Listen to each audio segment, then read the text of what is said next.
سەبارەت بە ئەو سیارەی کە هەندێک بەرپرسانی ئەمنی حقت بە پێی هەندێک راپۆرت و شتیوانێک هەیە تەنها بە مەبەستی لێکۆڵینەوە لەسەر ئەو راپۆرتانەیە و هیچ کەسێک تۆمەتبار نەکرا بە هیچ شتێک تەنها لێکۆڵینەوەی لەسەر بنەمای هەندێک راپۆرت و بێگومان لە دوای لێکۆڵینەوە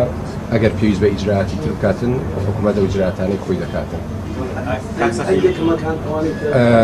خۆی زانستی بە پێی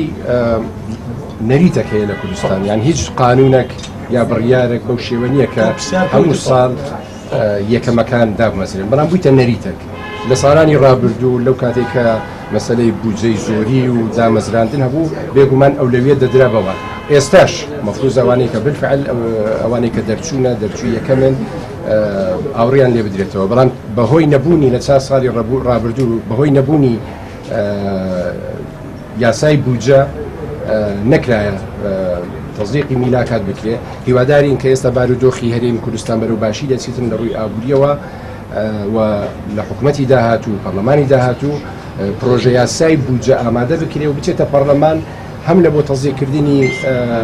یاسای بودجە و هەم لە بۆ تەزیقکردنی میلاکات ئەو کاتە کە میلاکات کراوە بێگومان ئەو بەڕێزانەش ئەو لەوێتیان پێدەدات.